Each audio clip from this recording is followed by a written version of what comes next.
градоначалниците од Скопскиот плански регион. Значи, не само градоначалниците кои што се од градот Скопје, 10 градоначалници, туку сите 18 градоначалници од Скопскиот плански регион. Тоест и од општините кои што се во околината на градот Скопје. Воздухот не познава граници, овој воздух сите го дишеме и токму поради тоа, за проблемот со аерозагадувањето не треба да тераме политика. Ме повикувам сите заедно да работиме на решавањето на овој предизвик и повикуваме граѓаните, моите колеги градоначалници, градот Скопје, ние како град Скопје и централната власт, тоест сите надлежни да се ангажираме и да се вклучиме за заштита на амбиенталниот воздух и на загадувањето во градот Скопје. Јас ќе наведам неколку од дискусиите кои што се водеа овде на овој состанок и кои што би сакал да ги споделам со јавноста и кои што сметам дека понатака ќе допринесат за подобрувањето на амбиенталниот воздух во градот Скопје. Имено, една од темите беше проширувањето на топловодната мрежа во градот Скопје. При тоа, општините, градот Скопје и централната власт да учествува во субвенционирање и во помагањето на проширувањето на топлификационата мрежа во градот Скопје.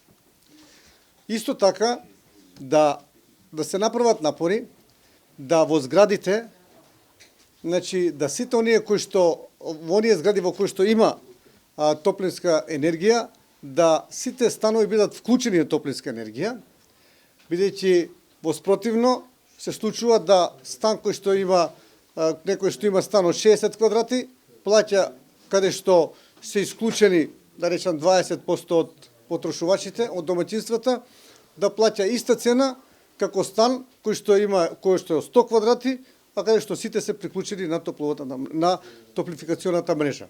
При тоа апелираме до БЕК и до енергетика да размислат за намалувањето на цената на парното грејење. Заради тоа што сметаме дека сега загревањето е на газ, заради тоа што ниту една од топланите веќе не се загрева на нафта и слично, а исто така имаат и во своите технологии дополнителни, со нивните разговори, дополнителни извори или дополнителни средства со кои што во нивната технологија со кои што приходуваат. Ние веќе и закажаме состанок во текот на следниот ден со нив и ќе разговараме на оваа тема. Заради тоа што сметаме дека ова е многу важна тема, имаме градски подрачја кои што биле се затоплувале на топлинска енергија, сега веќе не се затоплуваат, така да и во зградите имаме затоплување на електрична енергија. Мрежата таа е проектирана да издржи мрежата, меѓутоа не и за затоплувањето, значи може се последици, а исто така и оџаците кои што се предвидени во тие згради, не знаеме дали го имаат капацитетот кој што бил предвиден и дали се одржувани доволно. Исто така да со градоначалниците дискутираме да и тие учествуваат во субвенционирањето на купувањето на печки на пелети, со што сметаме дека ќе се намали загадувањето во градот Скопје. Исто така да се дискутираше да се изготви правилник за користење на цврсти горива, со кој што во догледен период ќе се забрани употребата на чумур, на јаглен, кој што индустријско гориво, јагленот не е гориво за домаќинствата, ќе се забрани употребата на разни производи кои што се од дрвова, кои што биле, како да кажам, дел од некој мебел, лакирани и слично, и кои што исто така дополнително и опасно ја загадуваат животната средина. Исто така че општините дискутиравме да се вклучат и на субвенционирање на граѓаните и за останатите видови на загревање кои што ќе ги има во домаќинствата. При тоа секој од општините ќе направи анализа за оваа мерка. Градот Скопје исто така дискутираше и за проблемот со или препораката за купување на и субвенционирање на велосипеди од страната на општините, градот Скопје и општина Центар веќе тоа го прават, и изработка и изградба на велосипедски патеки од страна на општините. Градот Скопје веќе направи 2 велосипедски патеки, оваа следна 2017 ќе направи уште 2 велосипедски патеки и со тоа после тоа ќе почнеме со правењето на конекторите, тоест патеките кои што ќе ги спојуваат овие 4 рути. Со околу гасификацијата се дискутираше исто така. Значи, се надевам дека со формирањето на владата, подитно би требало да се објави новиот тендер за гасификација на градот Скопје, со оглед на тоа, за жал, со оглед на тоа што пропадна претходниот тендер за гасификацијата на Скопскиот регион. Бидејќи знаете дека во Република Македонија е поделена на неколку региони, еден од тие региони е Скопскиот регион, кој што беше приоритетен за гасифицирање. Тоа беа отприлика дискусиите кои што се дискутира, кои што беа од макроаспект, а од помикроаспект, значи оние што се наши надлежности при издавање градот Скопје, онаму кај што издава интегрирани дозволи, значи ние вршиме интензивна контрола и таа контрола ќе ја зголемиме уште повеќе. Исто така општините прават елаборати за животна средина, а тоа се на сите ресторани, кафичи и сите помали објекти, значи на перални на коли и слично, да ја интензивираат својата контрола, за да би можело да се анулира и тој фактор на загадувањето на градот Скопје. Веќе знаеме дека особено пералните и слично има доста алтернативни горива како нафта, улја и слично кои што ги употребуваат. Тука беа и од Државниот инспекторат за животна средина, кои што треба да ги контролираат оние инсталации кои што имаат интегрирани дозволи. Значи, вие знаете дека и железарата и цементарницата, кои што се под Министерството за животна средина, веќе ставија филтри, меѓутоа и нашите инспектори, покрај државните, учествуваат во, да не речам, деноноќна контрола на тоа дали се употребуваат или не се употребуваат овие филтри, меѓутоа досега немаме откриено случај да не се употребуваат, значи досега барем се придржуваат на она што е нивна законска обврска, да се употребуваат филтрите при работењето на тие инсталации. Тоа беше денеска што се дискутираше, ние нема да запреме тука, значи после Нова година веднаш поново ќе се собереме, да видиме до кај сме со нашите обврски кои што сме ги преземале денеска и со дискусиите кои што сме ги имале. Јас се надевам дека ова недела ќе има и Комитет за здравје и животна средина на централно ниво, на кое што исто така ќе се дискутира за овие проблеми. Дали само дискутирате или ќе донесете некаква одлука за конкретни мерки, за преземање на конкретни мерки за... Ние се уште состанокот е во фаза на одржување, значи сигурно дека ќе донесеме и конкретни мерки, и конкретни препораки до ако она што е наша обврска како заклучок исто, значи ќе донесеме, а исто така и предлог препораки до институциите што е нивна надлежност. Кој е најголемиот загадувач според вашите извори? Значи, според анализата која што претходно мислам дека ја ставиме на совет, дека направена една студија во Софинскиот институт за метеорологија, исто така помагаше и Австријската агенција за животна средина, градот Скопје и Министерството за животна средина.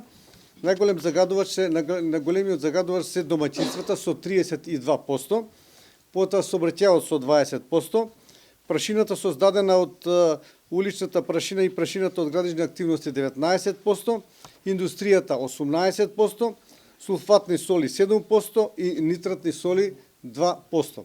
Ова е официјална студија од Финскиот институт за метеорологија, каде што мерењето не е вршено тука е вршено во Финска. Мислам дека имавме и една работилница или дебата, како да ја наречам, пред 10 дена на оваа тема. И сакам да вујам дека градот Скопје оваа тема, значи не ја крие под тепих, туку ја држи постојано отворена, се со цел да најдеме што побрзо и што повеќе мерки, значи со кои што ќе намалуваме загаденоста. Вие знаете дека загадувањето не се решава веднаш и одма, меѓутоа исто така не треба ниту да седиме со скрстени раце, заради тоа што многу од искуство знаеме дека многу градови загадувањето го решаваат и со децении, некои со 10 години, некои со 20 години. Меѓутоа ние сметаме дека користејќи ги искуствата нивни и практиките нивни на тие на градовите, ние можеме многу побрзо да го решаваме овој проблем. Господин Јановски, едно прашање. Втора година веќе поред во Скопје никако да се направи нешто конкретно, значи да се спасе Драгуна колку што може. Лани дадовте препораки, а еве на крај на година вие со Станчев. За разлика од вас, вашиот колега од Сараево веќе воведе пар нета, а има многу помала за граденост Сараево отколку Скопје. Дали вие ќе воведете пар непар, дали ќе побарате училиштата да се затворат времено, дали ќе биде бесплатен превоз за постарите, на пример, граѓани, некои конкретни мерки. И на краток рок. Значи, прво, вие знаете дека пар непар не го прави градот Скопје. Добро, може ли веднаш да се уфрлам ова, го слушаме извесен период. Чека сега да му одговориме на Не, да човекот. се надоврзам, бидејќи слично е прашањето. Нели може вие да наложите, да побарате, да ги молите, да речам централната власт, да ја молите да воведе такви мерки? Ако сите го Вие рачунат. реагирате. И ве велите за пар непар. Добро. Зашто вие не иницирате, не ги А кој вели дека не инициираме ние? Вие знаете дека имаме и писмо пратено. Да Видите, сега, ако сакате да направиме вие сите, јас сам да одговарам, не е добро. Дозволете на еден човек да одговарам. Интерес на сите, нели тука? Ама и тој во прашањето во интерес на сите го постави, така. Не е проблем. Да му одговорам, постои конкретно прашање. Значи, пар непар поведува Министерството за животна средина, Министерството за здравство и Министерството за внатрешни работи. Значи, тоа е регулирано со закон и вие тоа го знаете. Ние како град Скопје минатата година сме побарале, еве сега навршија 10 години, ќе има комитет овие денови, ако не утре, задутре, за животна средина, ќе го отвориме и ова прашање. Ќе го отвориме како барање на градоначалниците и како мерка, која што сигурно тие ја знаат таа мерка, и за да видиме дали кој е методот, начинот на незината примена. Така да ние воопшто не седиме, како што рековте, со скрстени раци, не е точно дека ние воопшто не донесуваме никакви мерки. Во однос на, рековте дека домаќинствата се најголем причинител за загадувањето, односно според истражувањата, дали во однос на тоа смислите дека оние мерки за купување на пелети се маргинални, односно се символични со тоа што 196 домаќинства се премалку во однос на 100.000 па и поише луѓе кои што граѓани домаќинства, кои што не се приклучени на централното парно граѓање. Значи, ние тие пари што ги издвоивме, сакаме на почетокот да кажеме дека оваа мерка е една од мерките која што ќе допринесе за намалувањето на загадувањето и дека грењето на пелети е грење кое што дава значи кое што дава најмала емисија на штетни гасови во околината. Оваа година скоро ја дуплираме таа вредност.